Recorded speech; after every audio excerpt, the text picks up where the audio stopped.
ಎಲ್ರಿಗೂ ನಮಸ್ತೆ. ಇಂದಿನ ವಿಡಿಯೋದಲ್ಲಿ ಭಾಗ್ಯಲಕ್ಷ್ಮಿ ಐ ಡಿಯನ್ನು ಯಾವ ರೀತಿ ಚೆಕ್ ಮಾಡ್ಕೊಳ್ಳೋದು ಅಂತ ನೋಡೋಣ. ಏಕೆಂದರೆ ನೀವು ಅರ್ಜಿಗಳನ್ನು ನಿಮ್ಮ ಕಚೇರಿ ಕಡೆ ಕೊಟ್ಟಿರ್ತೀರ, ಅದು ಆಗಿದೆಯೋ ಇಲ್ಲವೋ ಅಂತ ನೀವು ಪದೇ ಪದೇ ಕಚೇರಿಗೆ ಹೋಗಿ ಕೇಳೋದು, ನಿಮ್ಮ ಮೇಲ್ವಿಚಾರಕರನ್ನ ಕೇಳೋದು ತಪ್ಪತ್ತೆ. ಆದ್ದರಿಂದ ಯಾವ ರೀತಿ ಈಸಿಯಾಗಿ ಚೆಕ್ ಮಾಡ್ಕೊಳ್ಳೋದು ಅಂತ ನಾವು ಇವತ್ತಿನ ವಿಡಿಯೋದಲ್ಲಿ ತಿಳಿದುಕೊಳ್ಳೋಣ.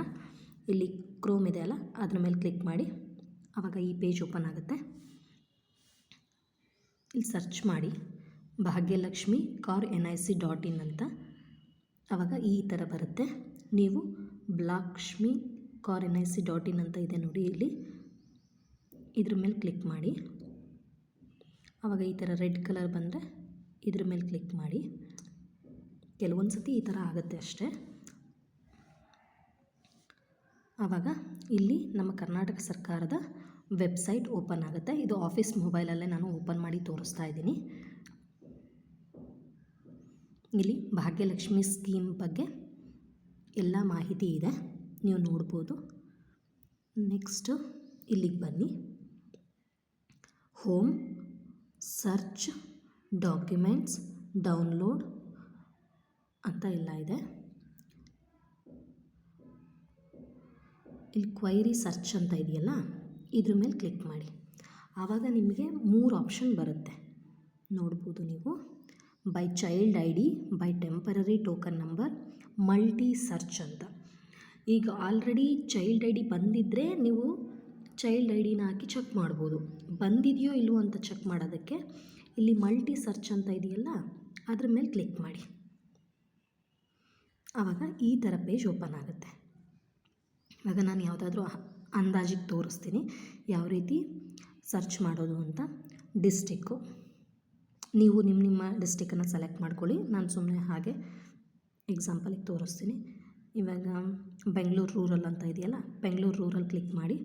ಪ್ರಾಜೆಕ್ಟ್, ನಿಮ್ದು ಯಾವ ಪ್ರಾಜೆಕ್ಟು ಆ ಪ್ರಾಜೆಕ್ಟನ್ನು ಸೆಲೆಕ್ಟ್ ಮಾಡಿ. ಇವಾಗ ಬೆಂಗಳೂರು ರೂರಲಲ್ಲಿ ದೇವನಹಳ್ಳಿ, ದೊಡ್ಡಬಳ್ಳಾಪುರ, ಹೊಸಕೋಟೆ, ನೆಲಮಂಗಲ ಅಂತ ಇದೆ. ದೇವನಹಳ್ಳಿ ಸೆಲೆಕ್ಟ್ ಮಾಡ್ತೀನಿ. ಆಲ್ ಸರ್ಕಲ್ಸ್ ಅಂತ ಇದೆಯಲ್ಲ, ಇಲ್ಲಿ ನೋಡಿ ಇಷ್ಟು ಸರ್ಕಲ್ಸ್ ಇದ್ದಾವೆ ಆ ಪ್ರಾಜೆಕ್ಟಲ್ಲಿ. ದೇವನಹಳ್ಳಿನ ಸೆಲೆಕ್ಟ್ ಮಾಡ್ತೀನಿ. ಇವಾಗ ನೇಮ್ ಏನು ಬೇಕಾಗಿಲ್ಲ ನಿಮಗೆ. ಡೇಟ್ ಆಫ್ ಬರ್ತನ್ನ ಚೆಕ್ ಮಾಡಿದ್ರು ಸಾಕು, ನಾವೇ ನೇಮ್ ಕಂಪಲ್ಸರಿ ಹಾಕಬೇಕಾಗಿಲ್ಲ. ಈ ರೀತಿ ನೋಡಿ, ಇಲ್ಲಿ ರೆಡ್ ಮಾರ್ಕಲ್ಲಿ ಸ್ಟಾರ್ ಚಿಹ್ನೆ ಇರುತ್ತಲ್ಲ, ಅದಿದ್ದರೆ ಸಾಕು. ನೇಮ್ ಏನು ಬೇಡ, ಡೇಟ್ ಆಫ್ ಬರ್ತು. ಇವಾಗ ಯಾವುದಾದ್ರೂ ಒಂದು ಅಂದಾಜಿಗೆ ಹೇಳ್ತೀನಿ, ನೋಡೋಣ ಈ ಡೇಟಲ್ಲಿ ಯಾವುದಿದೆ ಅಂತ. 2022 ಜೂನ್ 6 ಅಂತ ಕೊಡ್ತೀನಿ ಅಲ್ವಾ. ಜೂನ್ 6, 2022 ಸುಮ್ಮನೆ ಹಾಗೆ ಅಂದಾಜಿಗೆ ಸೆಲೆಕ್ಟ್ ಮಾಡಿದ್ದೀನಿ.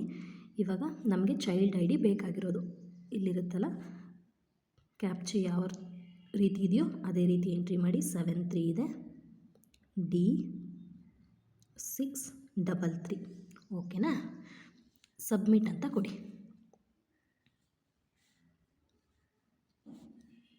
ಇಲ್ಲಿ ನೋಡಿ, ಯಾವುದೇ ರೀತಿಯ ನೋ ರೆಕಾರ್ಡ್ ಫೌಂಡ್ ಅಂತ ಬಂತು. ಅಂದರೆ ಈ ದಿನಾಂಕದಲ್ಲಿ ಯಾವುದೇ ಮಕ್ಕಳು ಕೂಡ ಜನನ ಆಗಿಲ್ಲ ಅಂತ. ನೆಕ್ಸ್ಟು ಬ್ಯಾಕ್ ಕೊಡಿ. ನೆಕ್ಸ್ಟ್ ಬೇರೆ ಯಾವುದಾದ್ರೂ ಸರ್ಚ್ ಮಾಡೋಣ. District Bengaluru rural, project Devanahalli, all circles ಅಂತಲೇ ಇರಲಿ. ನಿಮ್ಮ ಸರ್ಕಲ್ ನಿಮಗೆ ಗೊತ್ತಿರುತ್ತಲ್ಲ, ಇಲ್ಲಿ ಸೆಲೆಕ್ಟ್ ಮಾಡ್ಕೊಳ್ಳಿ ಯಾವ್ದು ನಿಮ್ಮ ಸರ್ಕಲ್ಲು ಅಂತ, ಅದು ಶೋ ಆಗುತ್ತೆ. ಈ ಥರ ಪೇರೆಂಟ್ಸ್ ಕೂಡ ಚೆಕ್ ಮಾಡ್ಬೋದು. ನಾನು ಆಲ್ ಸರ್ಕಲ್ಸ್ ಅಂತಲೇ ಕೊಡ್ತೀನಿ.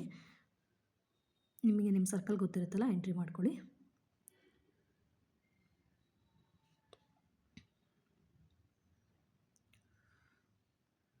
ಸುಮ್ಮನೆ ಯಾವುದೋ ಅಂದಾಜಿಗೆ ಡೇಟ್ ಹಾಕ್ತಾಯಿದ್ದೀನಿ.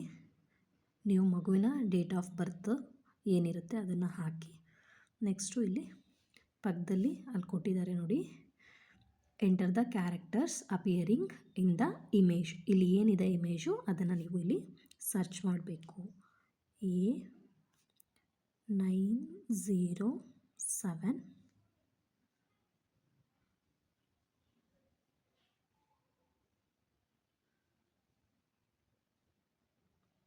ಮತ್ತು 9B ಅಂತ ಇದೆ. ಸಬ್ಮಿಟ್ ಕೊಡಿ. ನೋಡಿ, ಈ ದಿನಾಂಕದಲ್ಲಿ ಇಷ್ಟು ಮಕ್ಕಳು ಜನಿಸಿದ್ದಾವೆ. 27/1/22 ಅಲ್ವಾ. Bengaluru rural project Devanahalli. ನಾನು ಸರ್ಕಲ್ ಆಲ್ ಸರ್ಕಲ್ಸ್ ಅಂತ ಕೊಟ್ಟಿದ್ದೀನಿ. ನೀವು ಅಕಸ್ಮಾತು ನಿಮ್ಮ ಸರ್ಕಲ್ ಯಾವುದಿದೆ ಅದನ್ನು ನೀವು ಅಲ್ಲಿ ಸೆಲೆಕ್ಟ್ ಮಾಡ್ಬೋದು. ನೋಡಿ, ಈ ದಿನಾಂಕದಲ್ಲಿ ಇಷ್ಟು ಮಕ್ಕಳು ಜನನ ಆಗಿದ್ದಾವೆ. ಪೂರ್ವಿಕಾ, ಪುನರ್ವಿ, ಪೃಥ್ವಿಕಾ ಅಂತ. ಈ ಹೆಸರಿನ ಮುಂದೆ ID ಗಳು ಬರುತ್ತೆ. ಆ ಮಗುವಿನ ID ಗಳು ಬರುತ್ತೆ. ನೀವು ಆ ID ಮೇಲೂ ಕ್ಲಿಕ್ ಮಾಡಿದ್ರೆ ಸಂಪೂರ್ಣವಾಗಿ ಅವ್ರ ತಂದೆ ತಾಯಿ ಹೆಸರೇನು, ಡೇಟ್ ಆಫ್ ಬರ್ತ್ ಏನು, ಮಗು ID, ಅವ್ರ ಡೀಟೇಲ್ಸು ಎಲ್ಲ ನಮಗೆ ಈ ರೀತಿಯಾಗಿ ಡೀಟೇಲ್ಸ್ ಸಿಗುತ್ತೆ. ನೀವು ಕರೆಕ್ಟ್ ಇದೆಯಲ್ಲ ಅಂತ ಚೆಕ್ ಮಾಡ್ಕೋಬೋದು. ನೆಕ್ಸ್ಟು ಇನ್ನೊಂದು ಮಗುವನ್ನು ಚೆಕ್ ಮಾಡಬೇಕು ಅಂದರೆ ಮತ್ತೆ ಬ್ಯಾಕ್ ಹೋಗಿ ಮತ್ತೆ ಈ ಪೇಜ್ ಓಪನ್ ಆಗುತ್ತೆ. ಇಲ್ಲಿ ನೀವು ನಿಮ್ಮ ಡಿಸ್ಟಿಕ್ಕನ್ನು, ನಿಮ್ಮ ಪ್ರಾಜೆಕ್ಟನ್ನು, ನಿಮ್ಮ ಸರ್ಕಲ್ ಯಾವುದು ಸರ್ಕಲನ್ನು, ಆ ಮಗುವಿನ ಡೇಟ್ ಆಫ್ ಬರ್ತನ್ನು ಮತ್ತು ಇಲ್ಲಿರುವ ಕ್ಯಾರೆಕ್ಟರ್ಸನ್ನು ಅದೇ ಥರ ಎಂಟ್ರಿ ಮಾಡಿ ಸಬ್ಮಿಟ್ ಕೊಟ್ಟರೆ ನಿಮಗೆ ಆ ಮಗುವಿನ ID ಸಿಗುತ್ತೆ ಮತ್ತು ಆ ಮಗುವಿನ ಇನ್ಫಾರ್ಮೇಷನ್ ಫುಲ್ ಸಿಗುತ್ತೆ. ಭಾಗ್ಯಲಕ್ಷ್ಮಿ ID ಈ ರೀತಿಯಾಗಿ ಚೆಕ್ ಮಾಡ್ಕೋಬೋದು. ಪೋಷಕರು ಕೂಡ ತಮ್ಮ ಮಗುವಿನ ಭಾಗ್ಯಲಕ್ಷ್ಮಿ ಆಗಿದೆಯೋ ಇಲ್ವೋ ಅಂಥೇಳಿ ಈ ಥರ ಸೆಲೆಕ್ಟ್ ಮಾಡ್ಕೋಬೋದು. ನೋಡಿ, ಕರ್ನಾಟಕ ಸರ್ಕಾರದ ವೆಬ್ಸೈಟ್ ಆಗಿರುತ್ತೆ ಇದು. ಭಾಗ್ಯಲಕ್ಷ್ಮಿ ಇಲ್ಲಿ ಹೋಮಲ್ಲಿ ಕ್ವೈರಿ ಸರ್ಚಲ್ಲಿ ಹೋಗ್ಬಿಟ್ಟು ಮಲ್ಟಿ ಸರ್ಚಲ್ಲಿ ಈ ರೀತಿಯಾಗಿ ನೀವು ಚೆಕ್ ಮಾಡ್ಕೋಬೋದು. ಧನ್ಯವಾದಗಳು.